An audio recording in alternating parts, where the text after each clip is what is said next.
Concurso da Secretaria de Fazenda de Alagoas, cargo de auditor fiscal da Receita Estadual. Não é o cargo de auditor de TI, que é o que aconteceu com o cargo de Finanças e Controle. Aqui eu vou falar sobre auditor fiscal de Receita Estadual, vamos analisar esse edital 2021, trazer dicas de como você pode se preparar com mais estratégia, com mais inteligência, pensar um pouquinho no que foi a prova anterior também, e de que forma você deve revisar e atacar esse edital na reta final para o concurso que vai acontecer daqui a pouco tempo. Dia 23 de outubro é a prova, está prevista a prova objetiva e dia 24 a prova discursiva. Então a gente tem aí um pouco mais de 3 meses e meio do lançamento do edital até o dia da prova. É bastante tempo. É mais do que o normal, para quem vinha se preparando é uma ótima notícia e a gente vai considerar isso também na hora de pensar nesse edital. A gente tem matérias clássicas, pouca alteração com relação à última prova, então você já vinha se preparando para a área fiscal ou para esse concurso, não tem muita novidade não, tá bom? São 160 questões, certo e errado, 100 questões em conhecimentos básicos, 60 em conhecimentos específicos, só que as provas de conhecimentos específicos têm peso 3. São 60 pontos que valem 3 no final das contas, tá? Simplificando a coisa. E conhecimentos básicos vale 100 pontos. Então nós temos 100 pontos básicos, 180 pontos de conhecimentos específicos. Aqui eu já coloquei a pontuação com o peso. Então, auditoria fiscal e legislação tributária valem 90 pontos cada um. É muito mais do que qualquer outra matéria da prova de conhecimentos básicos, e também são as matérias da discursiva. Vai ter duas questões de estudo de caso para a discursiva, ok? Que vai valer até 50 pontos. É muito ponto. A gente está falando de uma prova CESP que é certo e errado. Quando você erra, você perde ponto. E principalmente aqui a gente está falando de peso 3. Então quando você acerta, você ganha 3 pontos e quando você erra, você perde 3 pontos. Vamos levar isso em consideração também. Você tem que estar absurdamente craque, sabendo tudo dessas duas matérias, senão não tem como passar. Por 2 motivos. Primeiro, que a concorrência está estudando mais essas matérias, né, óbvio.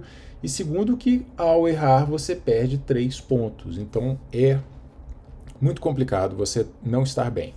Prova CESP significa que você erra e perde ponto. Portanto, você tem que estar muito bem nas matérias.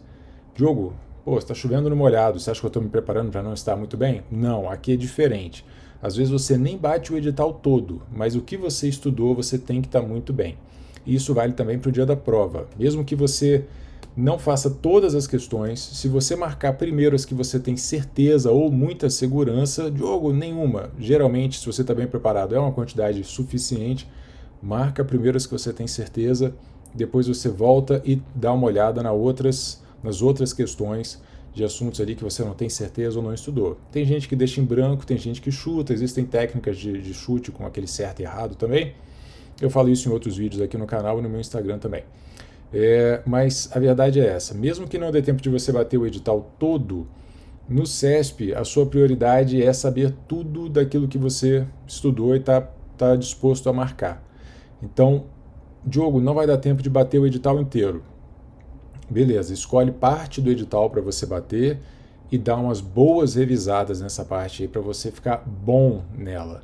Se você ficar mediano, souber mais ou menos todos os assuntos, você não vai bem. Porque ao errar, e você vai errar porque você está mediano, ao errar você vai perder ponto. E isso é muito ruim. Então, olho vivo para isso aí. Diogo, qual a possibilidade? Então, o que eu faço se não vai dar tempo de estudar tudo? Bom, você pode priorizar algumas matérias nas quais você tem facilidade. Então observa, se alguma matéria é difícil para você, você naturalmente não consegue pegar aquilo ali muito fácil. Se você erra muito uma matéria, ela é uma candidata a ficar mais de lado. A gente vai analisar aqui a pontuação, o tamanho de cada uma, mas falando por cima, é uma candidata a ficar de lado aquela matéria que você não domina. Ah, Diogo, eu sou a negação em exatas. Raciocínio lógico, por exemplo, é uma matéria candidata para você deixar de lado, porque você não pode correr o risco de errar muitas questões na hora da prova, tá? Outra possibilidade é você estudar pelos assuntos cobrados com mais frequência. Diogo, não, contabilidade de custos eu nunca estudei, não vai dar tempo de estudar tudo, eu preciso saber ali 1 ou 2 assuntos para poder pegar e aprender bem, e os outros eu vou deixar em branco se acontecerem. Então, 74% das questões de contabilidade de custos do CESP da área fiscal dizem respeito a esses dois assuntos, custeio por absorção, custos por decisão. É uma análise estatística do passado, não existe garantia de que vai ser esse mesmo padrão, mas dois assuntos, se você não sabe qual assunto estudar, se você acha que não vai dar tempo de ver tudo, estuda esses dois assuntos, se cair alguma questão deles você marca, se cair questão dos outros assuntos que nunca caem, aí você deixa essas questões em branco. É uma possibilidade para quem não vai ter tempo, tá? Esse aqui é o primeiro vídeo de uns 6 ou 7 vídeos ensinando a estudar para essa prova, e esses vídeos estão todos na comunidade Estudo Completo, estudocompleto.com.br. No próximo vídeo, se você estiver assistindo dentro da comunidade, no próximo vídeo eu ensino a fazer o ciclo de estudos. Eu vou dar algumas dicas aqui, mas no próximo vídeo da comunidade você tem acesso à minha planilha geradora de ciclo, e aí você vai seguir as minhas instruções e vai fazer o seu próprio ciclo de estudos, ok? Se quiser vir para o coaching também pode vir, mas o coaching já é bem mais caro do que a comunidade Estudo Completo. Com relação às matérias, pontos, matérias de maior pontuação, direito tributário 25 pontos, TI 15 pontos, é muito ponto, não dá para deixar TI de lado só porque você é ruim em TI, tá? Constitucional, administrativo e contabilidade geral 10 pontos cada um. Essas são as principais matérias, aqui você tem 40, 50, 60, 70. 70% da pontuação dessa prova de conhecimentos básicos, tá? São matérias clássicas, tirando TI, que não é tão clássica assim, mas tem caído com muita frequência, você tem que estar bem nessas matérias. Não dá para brincar, não tem saída, tá? Das outras matérias, a gente tem português, que você já vem estudando com certeza há algum tempo, e a gente tem algumas matérias que talvez você não tenha estudado ainda. Raciocínio lógico, provavelmente você estuda, se você é da área fiscal, né? Ela cobra muito exatas, mas a gente tem os 3 mosqueteiros e a gente tem também contabilidade de custos. Diogo, não vai dar tempo de estudar tudo, o que eu faço?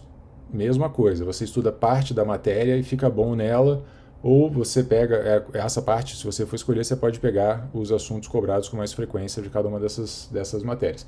Essa análise aqui eu ofereço para todas as matérias lá dentro da comunidade, beleza? Se você estiver na comunidade, está logo aqui no final desse curso. No cenário, aqui nessa outra coluna, a gente tem a quantidade de aulas de cada matéria, de acordo com o pacote do Direção Concursos. Eu peguei para ter uma noção do tamanho de cada uma. A gente vê que as maiores matérias são também as principais. Então, Constitucional, Contabilidade Geral, Direito Tributário, Direito Administrativo e TI são as maiores, mas também são as principais, então você vai ter que dar uma carga horária maior para essas matérias, não tem como correr. Português você pode estudar diretamente via questões. Faça questões CESP. Não é hora mais de ficar lendo a teoria do português e tentando aprender tudo, não. Faça questões, corrija, vê o que você errou. Foca no que você está errando. Boa parte da matéria você já sabe. Não tem por que você estudar 100% da matéria se você está com 70% de acerto. Ou seja, você só precisa aprender 30% da matéria. Então estuda esses 30%, foca nesses 30%, tá? As outras matérias são mais ou menos do mesmo tamanho. Claro que contabilidade de custos é mais difícil do que penal, civil e empresarial, mas elas são mais ou menos do mesmo tamanho, então você deveria tentar estudar todas elas. Se tem muitas aqui que você nunca viu, talvez não dê tempo. Se não der tempo, novamente, essa análise aqui está na minha planilha chamada Tática de Guerrilha, porque isso é uma tática de guerrilha. Se você não vai conseguir ler tudo e você tem que escolher parte do material para estudar, não é uma tática, nós vamos vencer a guerra dessa forma, é assim que se planeja. Não, você vai fazer o melhor possível é estudar parte dos assuntos, tá? Novamente, carga horária maior para constitucional, contabilidade, tributário, essa galerinha aqui, e TI também. Essa é a maior carga horária dentre as matérias de conhecimentos básicos. Mas em conhecimentos específicos, a carga horária tem que ser realmente muito maior. São matérias de tamanho semelhante às matérias principais de conhecimentos básicos, mas elas são muito, muito, muito mais importantes. Elas são, às vezes, 10 vezes mais importantes do que essas outras matérias, e elas são as matérias da discursiva. Então, provavelmente você vai ter uma questão de discursiva de auditoria fiscal, uma de legislação tributária, não tem para onde correr. Você tem que estar vendo essas matérias aí praticamente todo dia a partir de agora, ou várias vezes no seu ciclo de estudo, mas não tem como escapar, você tem que dedicar uma carga horária muito maior para elas. Se você se basear só no tamanho, só na quantidade de aulas para definir a carga horária, a auditoria fiscal e legislação tributária vai ter a mesma carga horária das outras matérias, e não dá, não dá. Você tem que bater o edital, ok, legal, mas você tem que ficar absurdamente craque nessas duas matérias, porque, como eu falei, cada acerto é mais 3 e cada erro é menos 3, quando você considera o cálculo da nota final. Não dá para vacilar, ok? Diogo, realmente não vai dar para estudar tudo, eu estou querendo saber o que vale mais a pena, o que vai me trazer mais pontos. Então aqui tem uma análise de pontos por aula. A gente pega a quantidade de pontos e a quantidade de aulas e calcula mais ou menos quantos pontos cada aula dessa aí vai te render se você ler essas aulas. Então as campeãs são as principais matérias aqui, tributário e TI, depois vem contabilidade de custos, direito empresarial, civil e penal, que são pequenininhas e por isso elas têm um custo-benefício interessante. E, em último lugar, a gente tem praticamente aqui direito constitucional, porque português você vai estudar via questões. Mas repare que não tem muita diferença nesse grupão aqui, a quantidade de pontos por aula não é muito relevante, então não é assim uma coisa que você deva levar em consideração absurdamente. A coisa fica um pouco mais interessante aqui para a contabilidade de custos. Se você pensava em abandonar alguma matéria, não vale a pena abandonar essa, porque ela é pequenininha, a não ser que você tenha muita dificuldade em contabilidade de uma forma geral.